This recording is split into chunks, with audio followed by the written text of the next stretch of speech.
மறைந்த காமெடி நடிகர் ரோபோ சங்கரோட மனைவி பிரியங்கா வந்துட்டு ஒரு தனியார் யூடியூப் சேனலில் நடந்த சமையல் நிகழ்ச்சியில கலந்துக்கிட்டு தன்னோட கைப்பக்குவத்தை சொல்லி கொடுத்துட்டு இருந்தாரு. அதுக்கப்புறமா குடும்பத்தோடு அமர்ந்து சாப்பிடும் போது ரோபோ சங்கர் பேசினதை பத்தி ஒரு விஷயத்த பகிர்ந்தாரு. இதுதான் இப்போ ரொம்பவே வைரலா மாறிக்கிட்டு இருக்கு. அது மட்டும் இல்லாம ரொம்பவே உருக்கமா பேசி இருந்தாங்க. அது என்ன அப்படிங்கறத பத்தி இந்த பதிவுல விரிவா பார்க்கலாம். ரோபோ சங்கர் ஆரம்ப காலகட்டத்துல விஜய் டிவி மூலமா ரொம்பவே பிரபலம் அடைஞ்சாரு அப்படின்னு சொல்லலாம். அது இது எது நிகழ்ச்சி மூலமா ரொம்பவே பிரபலம் அடைஞ்சாரு. அதுல சிவாஜி கணேசன் மாதிரி, அது மட்டும் இல்லாம எம்ஜிஆர் மாதிரி எல்லாம் பண்ணி ரொம்பவே ட்ரெண்டிங்ல வந்தாரு. அதுக்கப்புறமா மாரி படம் மூலமா சின்ன திரையில வெள்ளித்திரைக்கு போனாரு.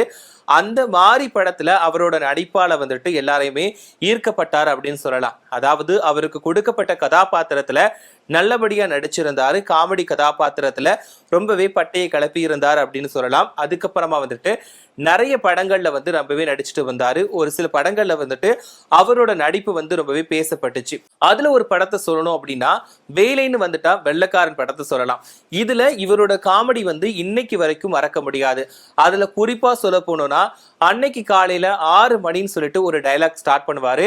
அதுல கிட்டத்தட்ட முடிகிற வரைக்கும் அந்த டைலாக்கை திருப்பி திருப்பி சொல்லி எல்லாத்தையுமே சிரிக்க வச்சிருப்பாரு. அந்த அளவுக்கு அந்த ஒரு கேரக்டர்ல அவர் உள்வாங்கி நடிச்சிருப்பாரு. அந்த காமெடியை இப்ப பார்த்தாலும் அவ்வளோ சிரிப்பா இருக்கும். அந்த அளவுக்கு ரசிகர்களை சிரிக்க வச்ச ஒரு நடிகர் அப்படின்னா நம்மளுடைய ரோபோ சங்கரை சொல்லலாம். அதாவது ரோபோ சங்கருக்கு ரோபோ அப்படின்ற பெயர் எதுக்காக வந்துச்சு அப்படின்னா இவர் விஜய் டிவிக்கு வர்றதுக்கு முன்னாடி மேடி நிகழ்ச்சிகள்ல நடிச்சுக்கிட்டு இருந்தாரு. அப்ப இவர் ரோபோ மாதிரி வேடமிட்டு நடனம் ஆடுவார். அதாவது ரோபோ சங்கருமே ஒரு நடன கலைஞர் தான். இவர் ரோபோ மாதிரி டான்ஸ் ஆடுறதுனால இவருக்கு ரோபோ சங்கர் அப்படின்னு சொல்லிட்டு பேர் வந்துச்சு. இதுக்கப்புறமா ரோபோ சங்கர் பிரியங்கா அப்படிங்கிறவங்களை கல்யாணம் பண்ணிக்கிட்டாங்க. இவங்க ரெண்டு பேருமே ஒரு நல்ல கப்புலா வாழ்ந்துட்டு வந்தாங்க. ஏன்னா அந்த அளவுக்கு ரெண்டு பேருமே அவ்வளவு புரிதலோட வாழ்க்கையை வாழ்ந்துட்டு வந்தாங்க. இவங்களுக்கு இந்திரஜா அப்படின்ற ஒரு பெண் குழந்தையும் இருக்காங்க. இந்திரஜா இவங்களுமே ஒரு சில படங்கள்ல நடிச்சிருக்காங்க. குறிப்பா பிகில் படத்துல இவங்க வரக்கூடிய காட்சியை யாராலும் மறக்க முடியாது. அதாவது பாண்டியமா அப்படின்ற கதாபாத்திரத்துல பிகில் படத்துல இந்திரஜா நடிச்சிருப்பாங்க. இந்த படத்துல இவங்க வரக்கூடிய காட்சிகள் எல்லாமே அவ்வளவு காமெடியா இருக்குன்னு சொல்லலாம். இந்த அளவுக்கு அந்த குடும்பமே ஒரு திரைத்துறையில சாதிச்சுட்டு தான் இருக்காங்க. இப்படி இருக்கக்கூடிய நிலையில ரோபோ சங்கருக்கு குடிப்பழக்கம் அதிகம் இருப்பதனால அவர் ஒரு குறிப்பிட்ட ஸ்டேஜ்ல நோய்வாய்ப்பட்டாரு. அதுக்கப்புறமா மருத்துவமனையில அனுமதிச்சாங்க. அதுல இருந்து மீண்டு வந்தாரு. ஆனா முதல் மாதிரி இல்லாம ரொம்பவே உடல் இழைச்சி போய் ரொம்பவே மெல்லிய தோற்றத்தோட காணப்பட்டாரு. ஆனா அதுக்கப்புறமா சினிமாவில நடிக்க வந்தாரு. அது மட்டும் இல்லாம தனியார் நிகழ்ச்சிகள்ல நடுவராகவே பங்கேற்றுட்டு வந்தாரு. இதுக்கப்புறமா உடல்நலம் கொஞ்சம் நல்லா தேறி வந்ததுக்கு அப்புறமா மறுபடியும் வெள்ளித்திரையில படங்கள்ல நடிக்க ஆரம்பிச்சிருந்தாரு. இப்படி இருக்கும்போதுதான் படத்துல நடிச்சுட்டு இருக்கும்போது அவருக்கு திடீர்னு வாந்தி மயக்கம் ஏற்பட்டுச்சு. அதுக்கப்புறமா அங்க இருந்தவங்க எல்லாருமே அவரை மருத்துவமனையில கொண்டு அனுமதிச்சாங்க. ஆனா அவர் மறுபடியும் மீண்டு வந்துருவாரு அப்படின்னு சொல்லிட்டு தான் எல்லாருமே எதிர்பார்த்துட்டு இருந்தாங்க. ஆனா எதிர்பார்த்த மாதிரி இல்லாம அவர் உயிரிழந்துட்டாரு. இவரோட இழப்பு பிரியங்காவை ரொம்பவே பாதிப்படைய செஞ்சிடுச்சு அப்படின்னு சொல்லலாம். ஏன்னா இவங்க அவங்களோட இறப்பு அப்போ அவரோட பக்கத்துல இருந்துட்டு சங்கரா சங்கரான்னு சொல்லி அவ்வளோ அழுதாங்க. அதை பார்த்த எல்லாருக்குமே அவ்வளோ வேதனையா இருந்துச்சு.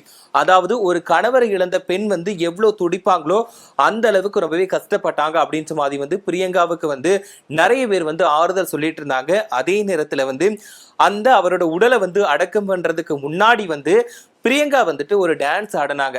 இதை பார்த்து நிறைய பேர் எப்படி ஒரு துக்க வீட்டுல பிரியங்காவால இப்படி ஆட முடிஞ்சது, அது மட்டும் இல்லாம தன்னோட கணவர் இறந்ததுக்கு அப்புறமா எப்படி அந்த ஒரு இடத்துல பிரியங்காவால ஆட முடியும் அப்படின்னு சொல்லிட்டு நிறைய பேர் அவருக்கு எதிராக பேசினாங்க. ஆனா ஒரு சில பேர் என்ன சொன்னாங்கன்னா தான் மனசுல இருக்கக்கூடிய கவலையை அந்த ஆடல் மூலமா வெளிப்படுத்துறாங்க.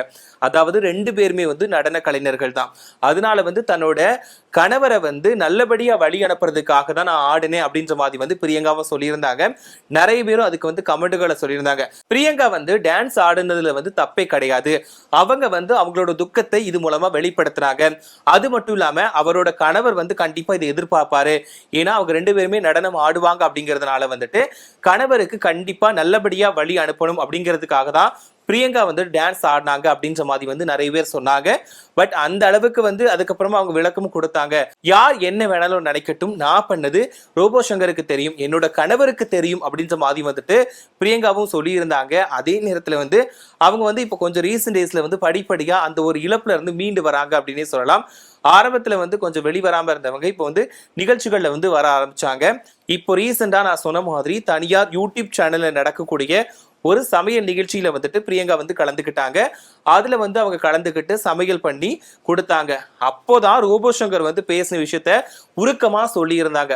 அதாவது டான்ஸ், பிரியங்கா வந்து ஒரு டான்ஸர், அதனால வந்து அவங்க குண்டா இருக்கிறதுனால அவங்க வீட்டில் இருக்கக்கூடிய அப்பா அம்மா, அவங்க சகோதரர்கள் எல்லாருமே வந்து ஃப்ரெண்ட்ஸ் எல்லாருமே என்ன சொல்லியிருக்காங்கன்னா, நீ டான்ஸ் ஆடுறது ஓகே, பட் வந்து நீ குண்டா இருக்க, நீ வந்து உடல் எடையை வந்து குறைக்கணும் அப்படின்ற மாதிரி வந்து சொல்லியிருக்காங்க. இது வந்து பிரியங்காவுக்கு வந்து ரொம்பவே பிடிக்கவே பிடிக்காதான். ஆனா ரோபோ சங்கர் மட்டும் என்ன சொல்லுவாரா அப்படின்னா, நீ வந்து கண்டிப்பா உடல் எடையை வந்து குறைக்கவே கூடாது, எனக்கு நீ இப்படி இருக்கிறது தான் பிடிச்சிருக்கு, நீ இப்படி மட்டும்தான் இருக்கணும் அப்படின்ற மாதிரி வந்துட்டு ரோபோ சங்கர் சொன்னதா வந்து உருக்கமா சொல்லியிருக்காங்க. பொதுவாவே தன்னோட மனைவி குண்டா இருந்தாங்க அப்படின்னா கணவன்கள் வந்து கொஞ்சம் கேலி பண்ணுவாங்க அப்படின்னு சொல்லிட்டு நம்ம கேள்விப்பட்டிருப்போம். அதே நேரத்துல குண்டா இருந்தா வந்து ஒரு மாதிரி மட்டம் தட்டி பேசுவாங்க, அதாவது உடல் எடையை வச்சு கேலி பண்ணுவாங்க அப்படின்னு சொல்லிட்டு நிறைய பேர் சொல்லுவாங்க.